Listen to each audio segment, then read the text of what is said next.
Assalamualaikum warahmatullahi wabarakatuh. Bismillahirrahmanirrahim.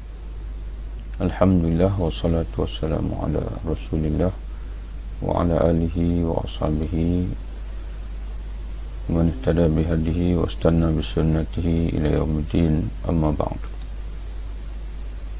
Tajuk kita pada hari ini, keadaan ketika tercetusnya kiamat. Apabila selesai berlakunya semua tanda-tanda kiamat tadi, akhirnya kiamat pun akan tercetus pada tarikh yang ditetapkan Allah. Kiamat pun akan meletus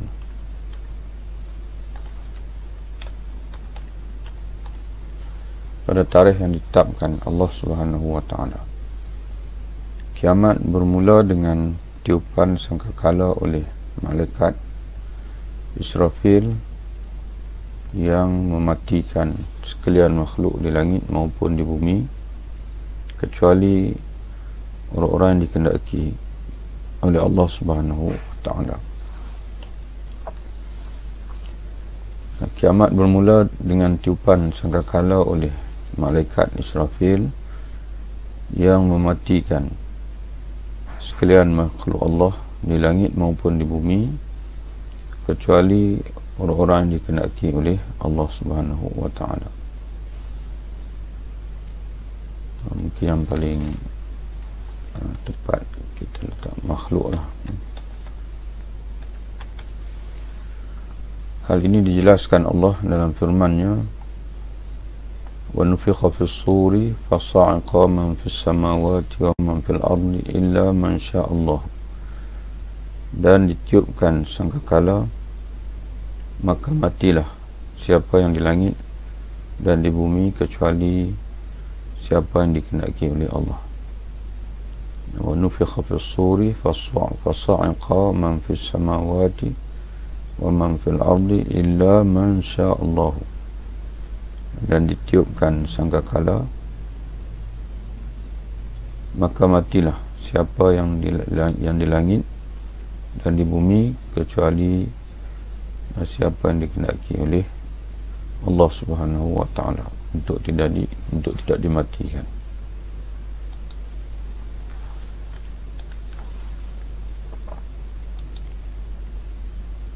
Diikuti selepas itu berlakunya kemusnahan alam semesta, di mana langit akan pecah, bintang-bintang akan gugur bertaburan. Diikuti selepas itu, yakni setelah tiupan sangkakala tadilah.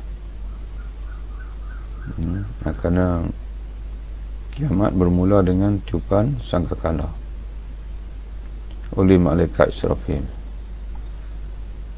Sangkakala ni, pada sangkakala ni dalam bahasa Arabnya disebut dengan as-sur. Wa nufikha fi as-suri. As-sur ini, kalau kita perhatikan dalam kamus bahasa Arab, sur ni adalah satu jenis alat bunyian, alat bunyian yang berupa tanduk ataupun yang dibuat daripada tanduk kerbau.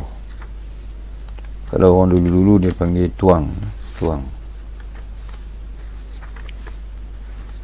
Cuba kita tengok dalam kamus Al-Marbawi, apa dia kata sur.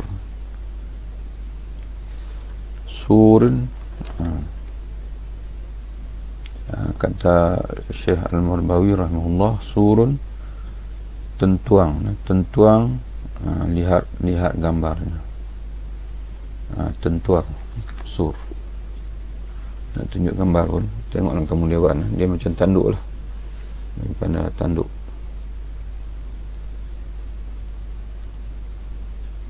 Jadi macam sejenis alat bunyian yang dibuat daripada tanduk kerbau. Bila ditiup itu, dia menghasilkan gema. Tapi sebagaimana kita sedia maklum, perkataan-perkataan, lafaz-lafaz bahasa Arab yang digunakan bagi merujuk sesuatu yang berkait dengan akhirat.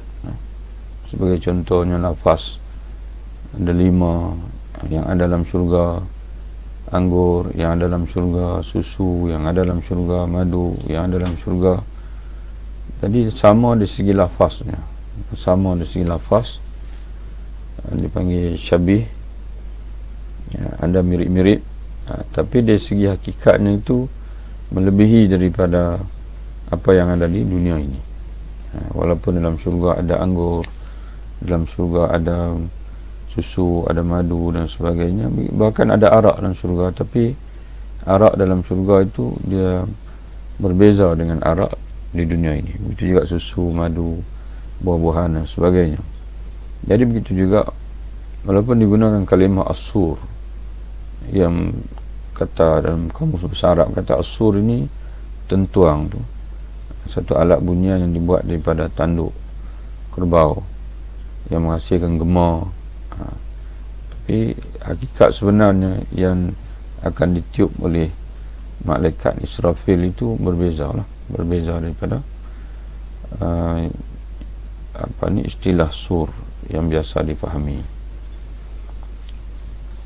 Diikuti selepas itu, yakni selepas tiupan sangkakala itu, berlakunya kemusnahan alam semesta, di mana langit akan pecah, bintang-bintang akan gugur bertaburan, planet-planet akan berlanggaran sesama sendiri, bumi akan bergoncang, dan gunung ganang hancur berkecai hingga menjadi debu-debu berterbangan.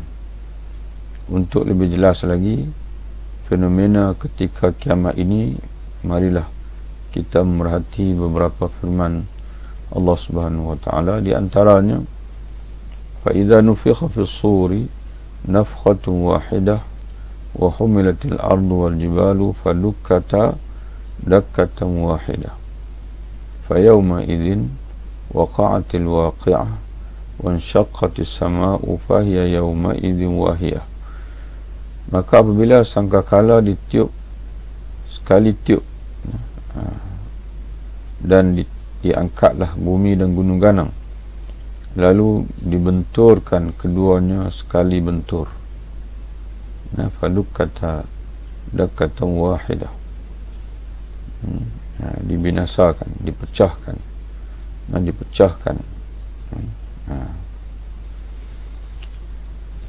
Maka pada hari itu terjadilah kiamat.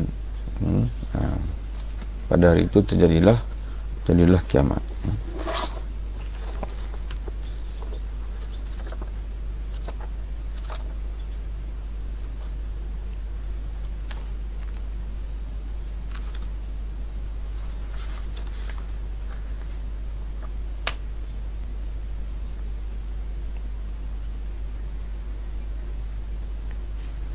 Dalam kamus Marbawi, dakka, kata Syekh Marbawi, dia kata runtuh. Dakka al-haita, meruntuhkan dinding sampai ke tanah. Di sini maka dakkata fuluk kata dakkatan wahidah. Maka apabila sangkakala ditiup sekali tiup, dan diangkatlah bumi dan gunung ganang, lalu dibenturkan keduanya sekali bentur, mana diruntuhkan, dibinasakan, dihancurkan, mana dengan sekali dengan tiupan sekala itu terus dipanggil berlaku kebinasaan.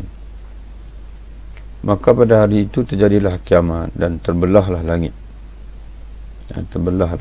Kerana pada hari itu langit menjadi lemah. Fa yauma idzin wahiyah. Jadi menunjukkan bahawa langit ini pada ketika ini ni, dia binaan yang sangat kukuh. Binaan yang sangat kukuh. Kalau sains ini di antaranya kata dia gravitinya sangat sempurna lah, strukturnya ataupun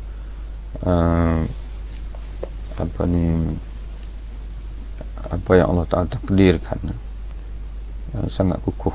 Tapi bila berlaku kiamat, Allah Ta'ala sendiri menyebutkan fahiya yauma idzin wahiyatun. Pada hari itu langit itu menjadi sangat lemah, menjadi lemah. Kemudian itu surah Al-Haqqah ayat 14 hingga 16. Dalam surah Al-Waqi'ah Allah Subhanahu wa taala berfirman, "Idza rujjatil ardu rajja wa bussatil jibalu bassa fa kanat haba'an mumbassa." Apabila bumi digoncangkan sedahsyat-dahsyatnya. Rujjatil ardu. Rujat ni makna digoncangkan dengan segoncang-goncangnya. Wa bussatil jibalu bassa, dan gunung ganang dihancur luluhkan sehancur-hancurnya. Bussa yakni futtatil jibalu, iaitu diterai-berai kan.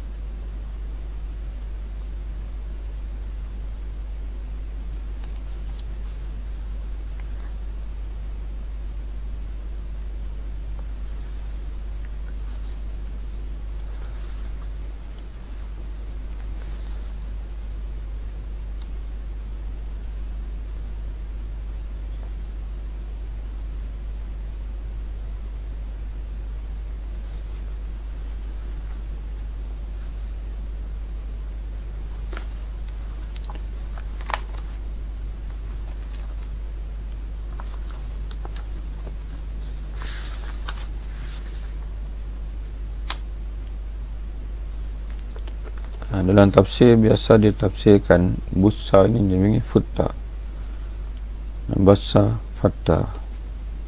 Bussatil yakni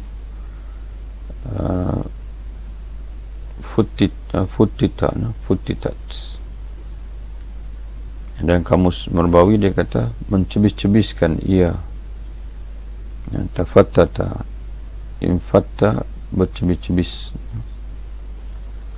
Dalam kamu dewan dia tak ada pula bahasa. Tapi dalam tafsir biasa ulama mentafsirkan busat dengan futtitatul jibalu nafatta. Mana di sini kata dalam kata Syekh Al-Marbawi rahimahullah,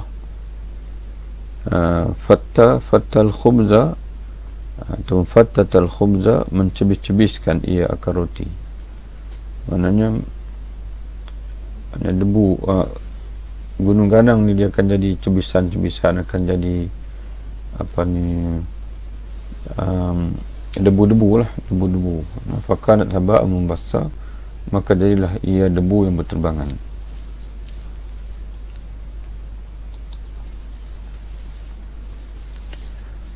Surah Al-Waqi'ah ayat 4 hingga 6. Kebangkitan semula setelah musnahnya alam semesta sebagaimana yang digambarkan tadi, yakni setelah berlalu beberapa lama selepas itu. Jadi sebelum itu ulama-ulama dulu dia daripada Al-Quran itu dia mengembangkan ilmu. Jadi sebab itu kalau sahabat-sahabat teman-teman sekalian nak tadabbur Quran ni, nak sungguh-sungguh tadabbur lah, maka dia kena tengok dari segi bahasa, kena setiap dipanggil kalimah Quran itu dia bukan guna begitu saja. Nah, Al-Quran Al-Karim ini dia 100% dia panggil, 100% dia mukjizat. Penggunaan bahasanya itu memang, kalau kita kata bahasa kita ni memang terpilih lah. Dalam banyak-banyak bahasa Arab tu, bila Allah Ta'ala guna satu bahasa tu, maka itulah menggambarkan, kalau kita renung sungguh-sungguh, maka itulah yang akan menggambarkan hakikat yang sebenarnya yang berlaku. Jadi sebab itu, dan dari bagi bahasa Melayu untuk memahami Al-Quran, dia tak boleh guna kamus lain melainkan kamus Al-Marbawi. Kerana Syekh Idris Al-Marbawi ni, dia menulis kamus ini memang untuk digunakan oleh penuntut ilmu agama, oleh penuntut ilmu Islam, untuk merujuk, mencari kalimah fiqh dengan yang dekat dengan Quran dan sebagainya. Adapun kamus bahasa Arab moden ini, dia ditulis dipanggil apa, menggunakan kaedah bahasa Arab moden. Maknanya mungkin makna itu diberikan semata-mata kepada percakapan lah, kecuali kalau tuan-tuan merujuk kepada kamus bahasa Arab, Arab yang kita maksudkan ni Arab Melayu. Jadi sebab itu ulama-ulama yang nak mentafsirkan Al-Quran sini pun dia akan mulakan dengan mufradat, mengesan mufradat. Mufradat ni adalah vocabulary lah, mana kalimah setiap satu tu. Idza tu apa makna dia, apa fungsinya.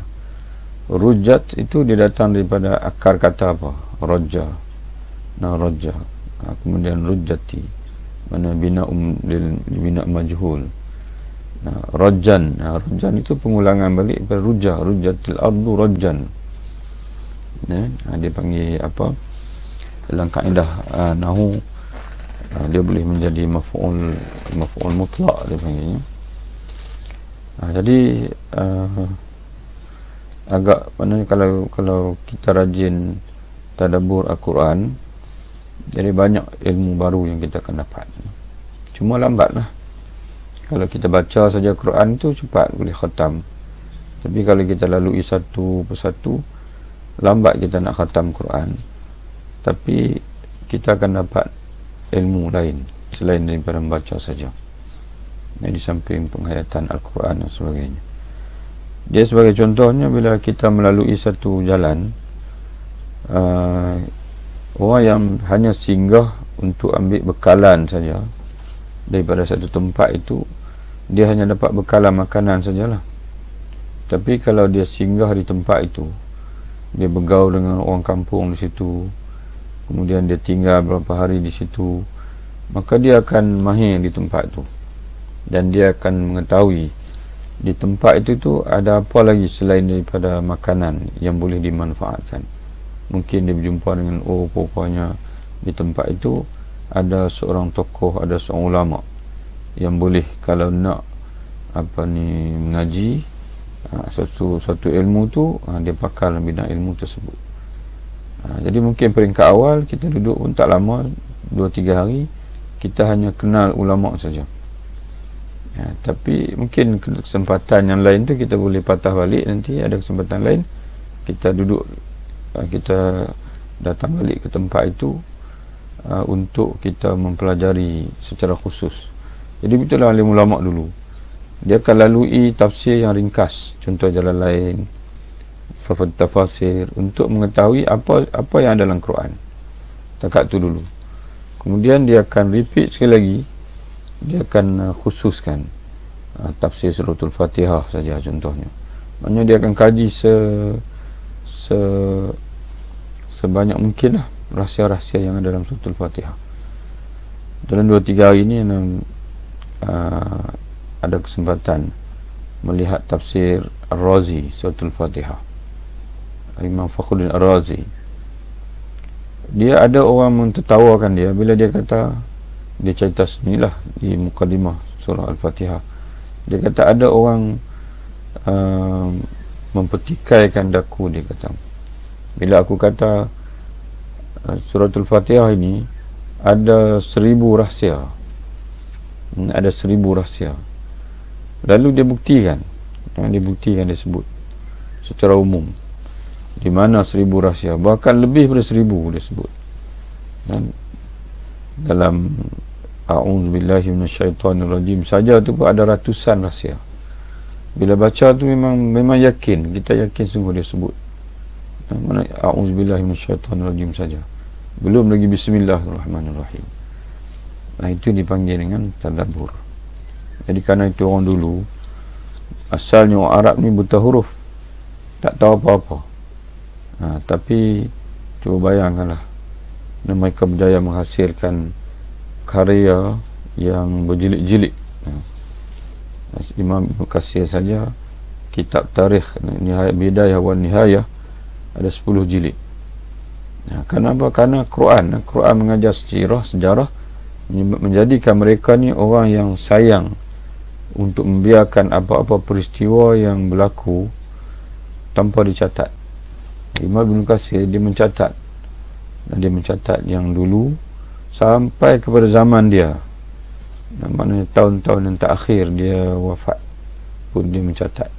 Jadi kitab Bidayatul Hidayah itu bukan saja mencatat sejarah yang dulu, dan dia mencatat juga sejarah yang berlaku pada zaman dia hidup. Dan pada zaman dia hidup, itu orang dulu. Dan daripada Quran itu menghasilkan ilmu balaghah, menghasilkan ilmu akidah yang kita mengaji hari ini ni, mana semua ada khulasa yang ulama sebut di refer kepada Al-Quran, Al-Quranul Karim. Jadi Al-Quran ini mencetuskan ilmu. Okay. Kemudian setelah musnahnya alam semesta sebagaimana yang digambarkan tadi, yakni setelah berlalu beberapa lama selepas itu, Allah akan memerintahkan sekali lagi malaikat supaya meniup sangkakala. Tiupan sangkakala kedua ini mengembalikan roh kepada jasad-jasad yang telah mati, dan manusia akan dibangkitkan dari kubur masing-masing. Maka berlakulah kebangkitan semula sebagaimana digambarkan Allah dalam firman-Nya.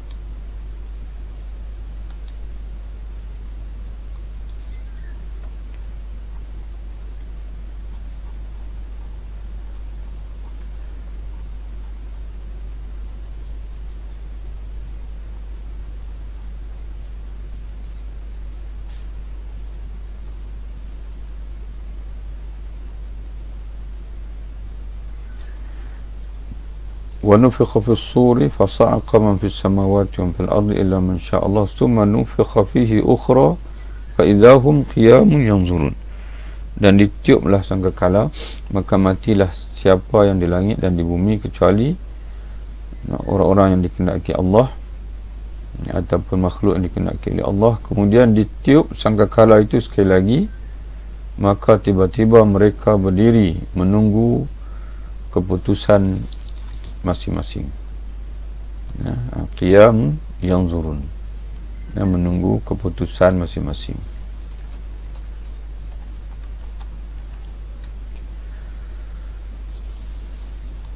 Maknanya sekaligus apabila berlaku tiupan sangkakala yang kedua pun sekaligus manusia bangkit daripada tempat persemadian masing-masing. Peristiwa selepas kebangkitan. Yang pertama, perhimpunan di mahsyar. Mahsyar ini atas wazan isim makan, maf'al. Mahsyar, tempat perhimpunan. Setelah makhluk-makhluk dibangkitkan dan dikeluarkan dari kubur-kubur mereka, Allah Subhanahu Wa Taala memerintahkan malaikatnya supaya membawa mereka ke satu tempat perhimpunan yang amat luas yang namanya mahsyar. Al-hasyru mana perhimpunan, hasyir dipanggil yang menghimpunkan, mahsyar itu tempat perhimpunan. Macam orang Arab panggil la'iba tu bermain, la'bun permainan, kata masdar, kata terbitan. Mal'ab tempat bermain, padang bola lah, padang permainan. Jadi mahsyar tempat perhimpunan. Wa yawma yahsyuruhum ka'an lam yalbathu illa sa'atan minan nahari yata'arafuna bainahum qad khasira alladhina kadzabu bi liqa'illahi wa ma kanu muhtadin. Dan ingatlah akan hari yang di waktu itu Allah menghimpun mereka. Mereka merasa di hari itu seakan-akan mereka tidak pernah berdiam di dunia hanya sesaat saja di siang hari, melainkan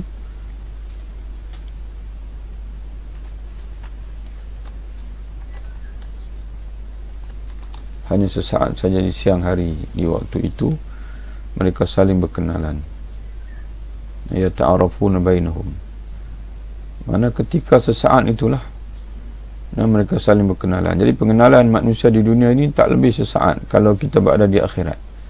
Karena akhirat ni dia terlalu panjang masa dia, sehingga manusia merasakan bahawa kesempatan mereka hidup di dunia dulu ni tidak lebih sesaat saja, sesaat daripada waktu siang. Sesungguhnya rugilah orang-orang yang mendustakan pertemuan mereka dengan Allah dan mereka tidak mendapat petunjuk. Jadi bayangkanlah, kita perlu sabar sesaat untuk mendapat kebahagiaan selama-lamanya. Tiba-tiba sesaat itu kita tidak berjaya untuk bersabar, maka kita akan rasa sangat-sangat kecewa.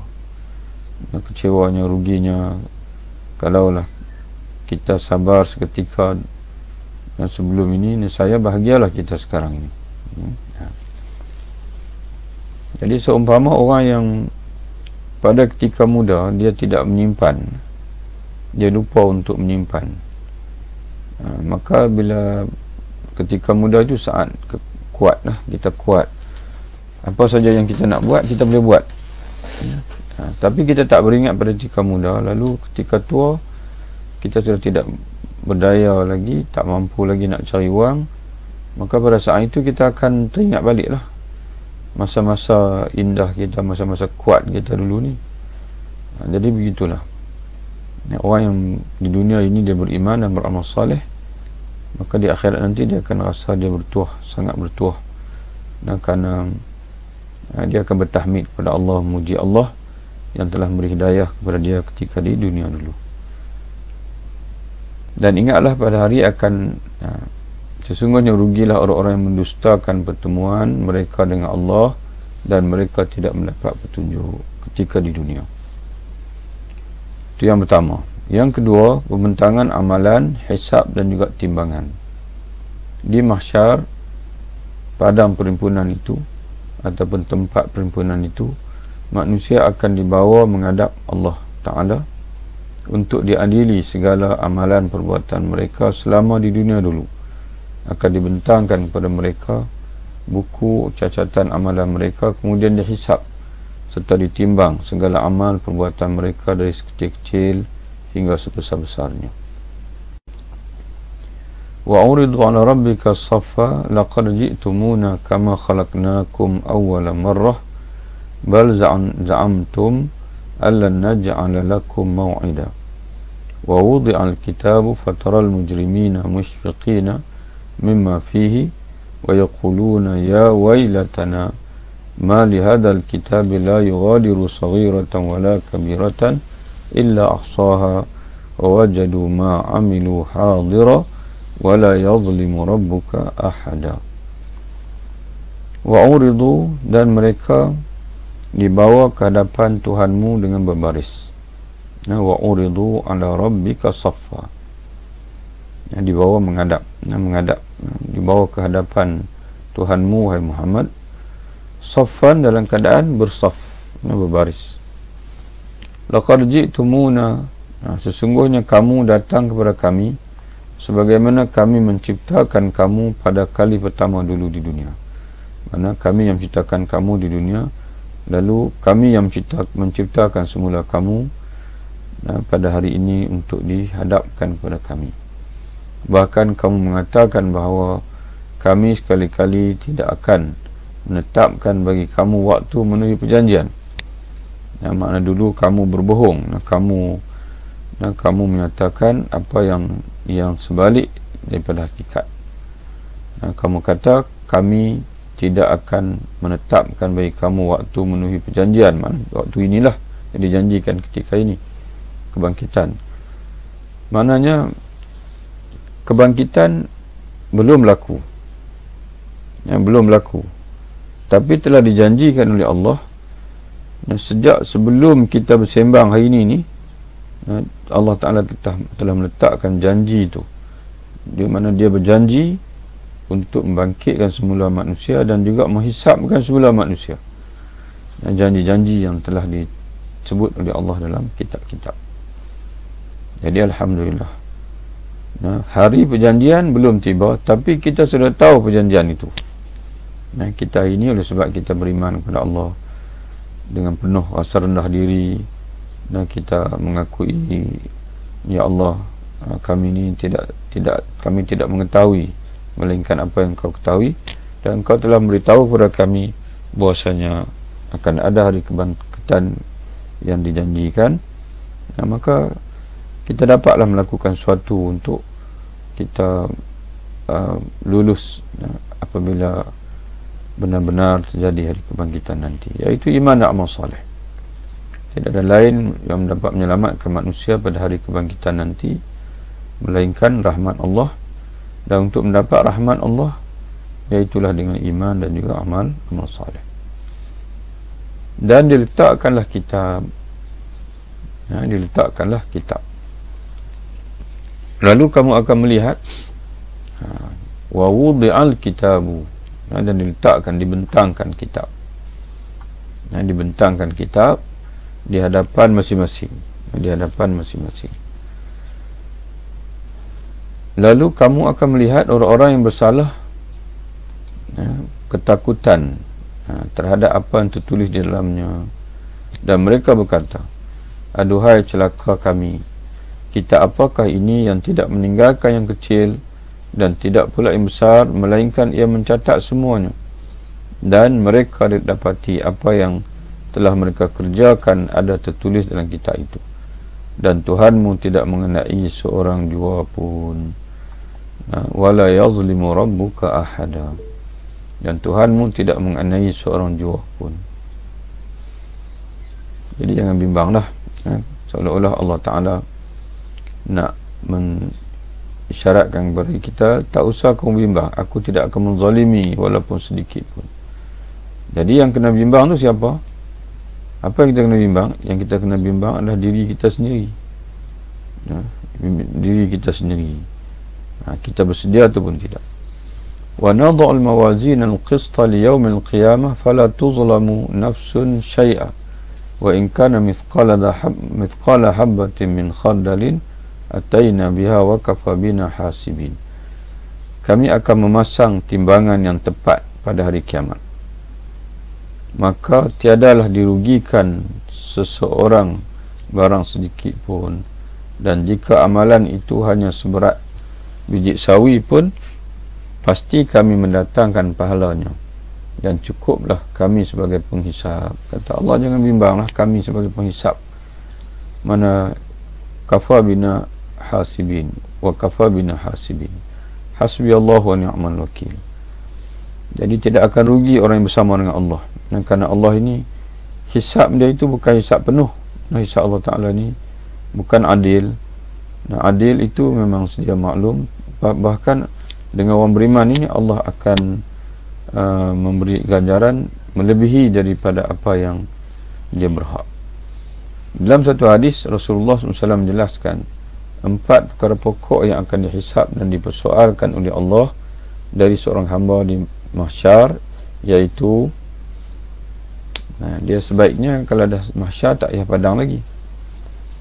Kalau padang tu dah menuju ke tempat, jadi mahsyar saja. Ataupun kalau nak gantikan mahsyar itu padang perhimpunan. Dia macam Lailatul Qadar lah. Orang Melayu selalu sebut malam Lailatul Qadar. Jadi dia dah banyak malam, kerana Lailah itu dah malam dah. Jadi sebut saja malam Al-Qadar, ataupun tak boleh sebut malam lagi, sebut dipanggil Lailatul Qadar. Malam Al-Qadar ataupun Lailatul Qadar. Jadi mahsyar ataupun padang perhimpunan.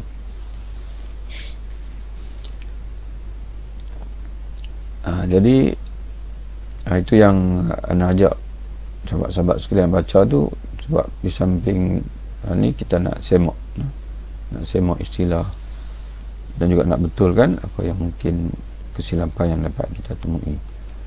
Jadi ada 4, ada kata Nabi SAW 4 perkara pokok yang akan dihisap. Yang pertama umur, bagaimana dihabiskannya ilmu, apa yang dia amalkan. Jadi sebab itu ilmu ni bila kita pelajari, yang perlu diamalkan maka diamalkan. Itu dipanggil ilmu. Ada yang perlu diketahui, makna untuk kita mencapai ma'rifah. Dan di mana ke ma'rifah itu ialah dipanggil al-i'tiqad al-jazim, al-i'tiqad atau al-idrak al-jazim al-mutabiq lil waqi' an dalilin. Itu makna ma'rifah. Kefahaman, idrak, tanggapan ataupun kefahaman, pengetahuan yang pasti, jazim, yang pasti, yang bersifat qat'i, pasti, yang tidak ada lagi sebarang kesangsian, diyakini sepenuhnya oleh hati. Al-mutabiq, yang menepati al-waqi', mutabiqan lil-waqi', yang menepati realiti. Mana huwa yang betul lah, yang benar, tidak menyalahi lagi hakikat sebenar. Ada orang yang dia tahu, dia faham, tapi kefahaman dia itu sebalik daripada yang sebenar. Contoh macam orang Kristian, dia mendangkapi ataupun dia memahami Tuhan dalam bentuk Tuhan yang ada anak. Maka walaupun dia yakin, dia panggil yakin dengan keyakinan yang tidak, bagi dia tidak akan ubah lagi, tapi keyakinan itu bohong. Itu bukan dalam Islam, bukan ilmu. Ilmu ni diyakini oleh hati dengan sepenuh keyakinan. Itu makna jazam tu. Yang maknanya hati tak akan tidak ada kesangsian lagi dan tidak akan berubah lagi. Dan keyakinan itu dia maknanya betul. Kemudian andalilin, datang berdalil, bukan ikut-ikutan. Kalau ikut-ikutan dia panggil taklid. Ilmu yang diamalkan. Jadi ilmu ni ada yang untuk diketahui, itu akidah, dan ada untuk diamalkan, iaitu ilmu yang dipelajari dalam fiqh, dan juga diamalkan oleh hati, iaitu dia belajar dalam tasawuf.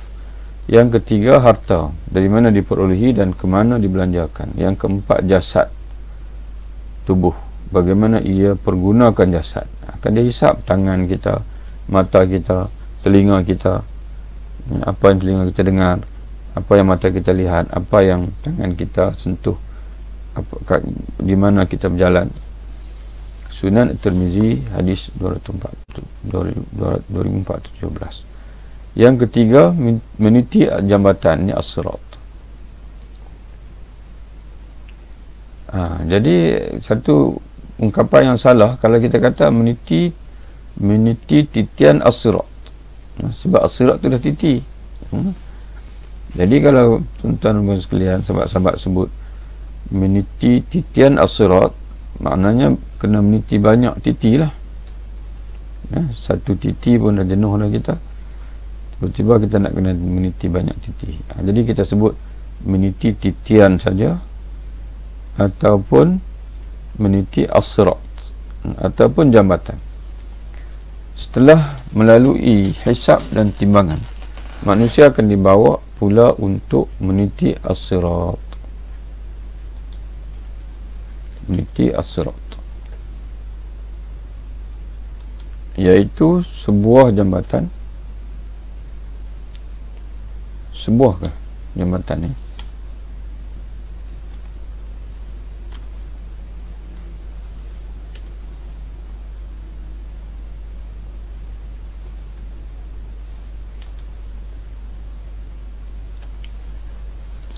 Meniti as-sirat, iaitu jambatan. Orang tak panggil sebuah kot, no? Satu ke? Meniti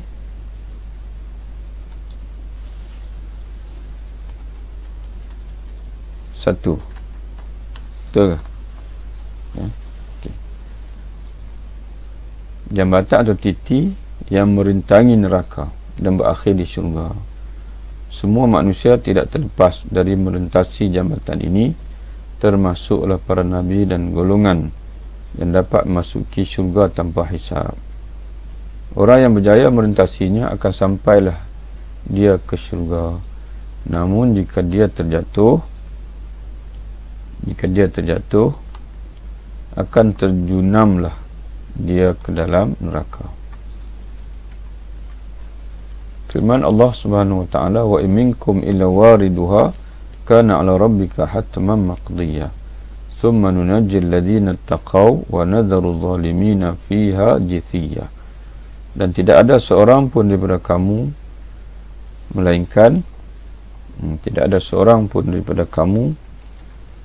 melainkan mendatangi neraka itu, yakni melalui as-sirat, yakni dengan melalui al-sirat ataupun melintasi al-sirat. Jadi Allah Ta'ala sebut, wa minkum ila wariduha, tidak ada seorang pun daripada kamu melainkan akan mendatangi neraka itu, yakni melintasi neraka itu dengan melalui al-sirat. Jadi al-sirat ini dia orang kata apa, merentasi neraka lah, merentasi neraka, dan di hujungnya adalah syurga. Kemudian kami akan menyelamatkan orang-orang yang bertakwa dan membiarkan orang-orang yang zalim di dalam neraka, makna jatuh ke dalam neraka dalam keadaan berlutut, ya. Jadi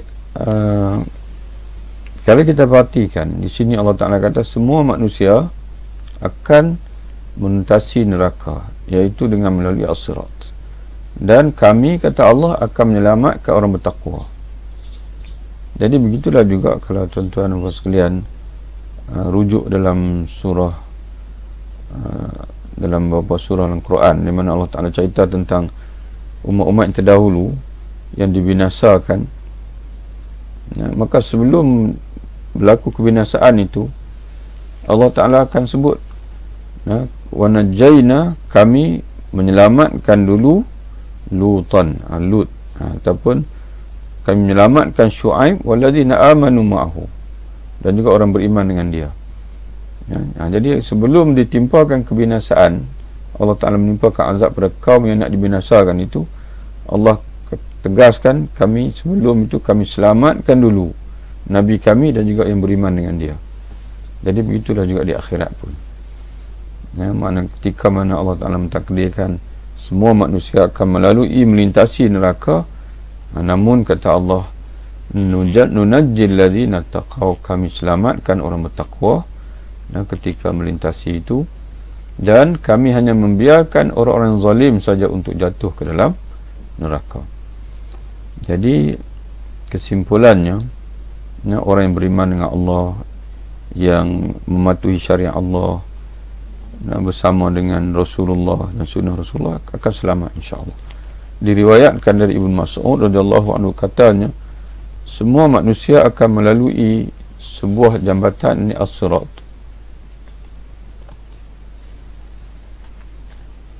di mana mereka dikelilingi api neraka. Jambatan itu akan mereka rentasi berbekalkan amalan-amalan mereka.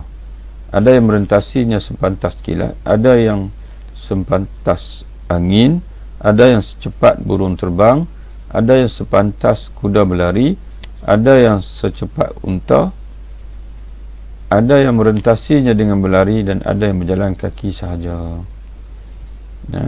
Jadi bergantung pada amalan masing-masing, bergantung pada amalan masing-masing. Jadi sebab itu kita kena banyak beramal, banyak beramal. Riwayat oleh Ibnu Abi Hatim, lihat tafsir Ibnu Katsir surah Maryam ayat 71. Boleh rujuklah dalam hadis ini dibawa oleh Imam Ibnu Katsir ketika mentafsirkan surah Maryam ayat 71. Ayat tadilah ayat ni, wa minkum illa wariduha, syurga dan neraka. Ini akhirah, ya. Maknanya kita dah panggil apa, nak sampai dah. Kalau panggil apa, musafir pun dah nak sampai perjalanan, ya. Episod kehidupan manusia akan berakhir sama ada di syurga atau neraka. Sabda Rasulullah SAW, apabila sekalian ahli syurga telah masuk ke syurga dan sekalian ahli neraka ke neraka, dibawa al-maut, yakni kematian, lalu diletak di tengah-tengah antara syurga dan neraka dan disembelih. Mana kematian disembelih simbolik kepada bahawasanya tidak akan ada lagi kematian selepas itu. Jadi ahli syurga pun melihat kematian disembelih, ahli neraka pun melihat kematian disembelih. Kemudian seorang penyeru berseru, wahai ahli syurga, tidak ada lagi kematian, wahai ahli neraka, tidak ada lagi kematian. Mendengar surat itu bertambah gembiralah ahli syurga, namun ahli neraka bertambah sedihlah mereka. Wal'ayazubillah. Sahih Al-Bukhari. Kemudian syurga. Syurga adalah tempat yang penuh kenikmatan, disediakan Allah khusus untuk hamba-hamba yang beriman dan bertakwa, iaitu yang taat kepadanya dengan menunaikan segala perintahnya dan meninggalkan segala larangannya. Firman Allah, wasari'u ila maghfiratin min rabbikum wa jannatin arduha as-samawati wal ardu u'iddat lil muttaqin. Dan bersegeralah kamu kepada ampunan dari Tuhanmu dan kepada syurga yang luasnya seluas langit dan bumi, yang disediakan untuk orang-orang yang bertakwa. Jadi dalam ayat ni Allah Ta'ala sebut wa jannatin, syurga, arduha samawati wal ard. Ardu, orang Arab, ardu ialah bentangan, lebar. Ni macam buku ni ardu ni. Dia panggil kalau kita nisbah pada tempat, dia ada lebar, kemudian ada tinggi dipanggil tul. Ini macam buku ni, tul dia, tinggi dia sikitnya lebar. Kata ulama, Allah Ta'ala sebut syurga ni lebarnya langit dan bumi. Tinggi tu tinggi mana? Wallahu a'lam. Tak disebut tinggi. Cuma sebagai ulama dia menyatakan bahawa syurga yang paling tinggi adalah syurga Firdaus. Syurga yang paling tinggi adalah syurga Firdaus. Syurga Firdaus betul-betul di bawah arasy Allah. Syurga Firdaus betul-betul di bawah arasy Allah Subhanahu wa taala. Dan Nabi SAW menyebutkan syurga ni ada 100 tingkatan. Ada 100 tingkatan syurga. Satu tingkatan dengan satu tingkatan yang lain sejauh langit dan juga bumi, 500 km. Jarak perjalanan langit dan bumi adalah bukan 500 km, 500 apa dipanggil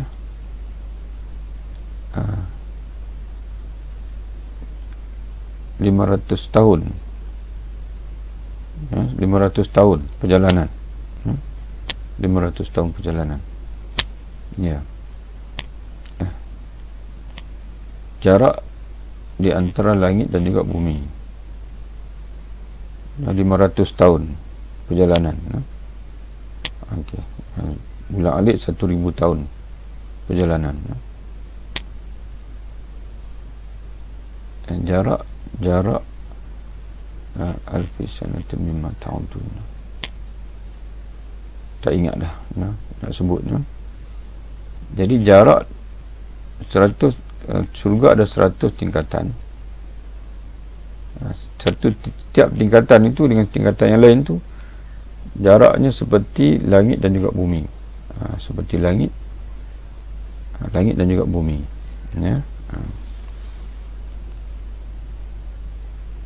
Jadi para ulama mengandaikan, sebagian ulama, bukan semua lah, menyatakan bahawa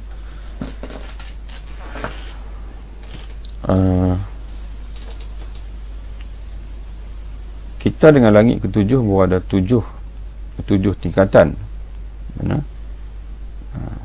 Kalau kita andaikanlah bila berlaku kiamat nanti, seluruh dunia ini Allah Ta'ala akan, langit dan bumi ini akan ditukar menjadi syurga, Jadi syurga yang paling bawah sekali adalah mana kita kata bermula di bumi inilah.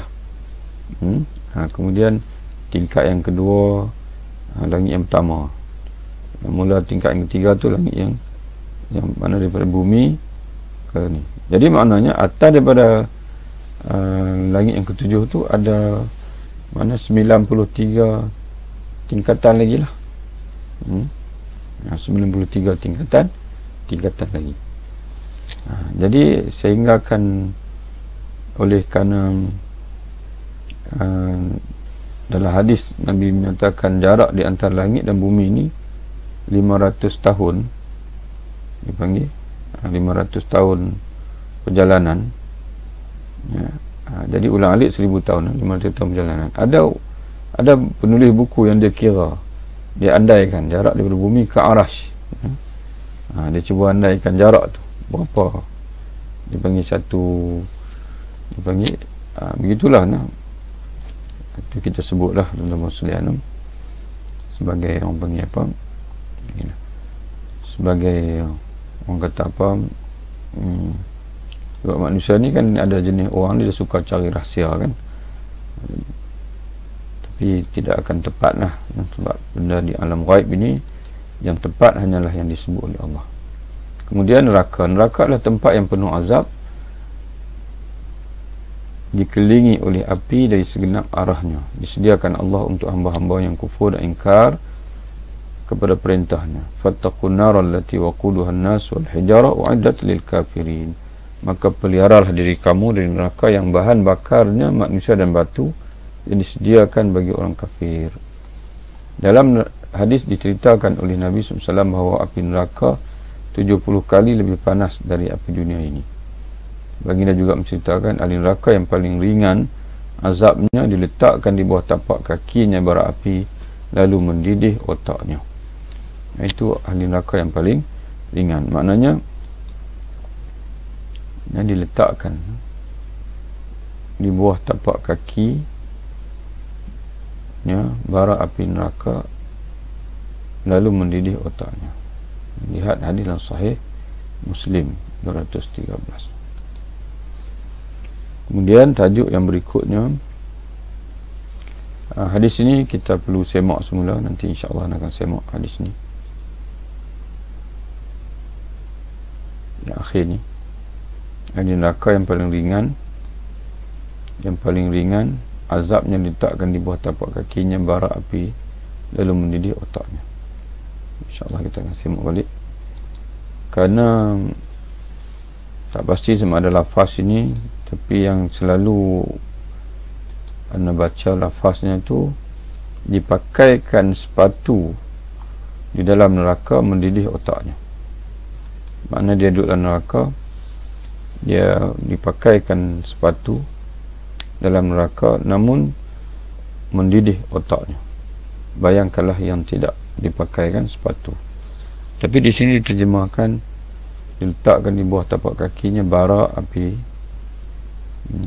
Jadi buku ni sebagaimana anda maklum pada sahabat-sahabat lah, buku ni dah ditulis lama, dalam 2000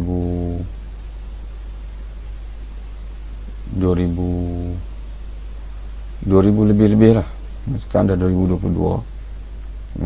Jadi anda pun tak ingat, mungkin ada lafaz, sebab hadis ni dia ada lafaz berbeza.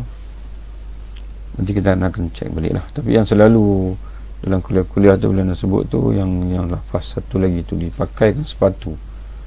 Itu siapa ni orang yang paling ringan azab ni? Bapa saudara Nabi itu Abu Talib. Dan Nabi sendiri sebutnya, bapa saudara dia Abu Talib adalah orang yang paling ringan azab dalam neraka, dipakaikan kepadanya sepatu daripada neraka tetapi mendidih otaknya. Bayangkan kalau tak dipakaikan sepatu dalam neraka. Ala kulli hal kita akan semak balik hadis ini. Dan tajuk seterusnya adalah melihat Allah. Dan insya-Allah nanti kita sambung lagi pagi besok insya-Allah. Kalau tidak ada halangan apa-apa pagi besok, kita akan sambung lagi insya-Allah.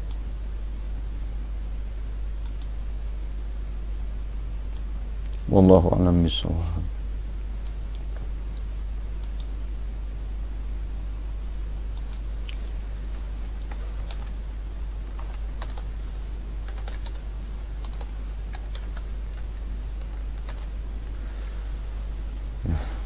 Jumpa lagi insya-Allah. Ya. Jazakallah khair Ustaz. Ya, Assalamualaikum. waalaikumsalam warahmatullahi wabarakatuh. Okey, anda putuskan. Ya.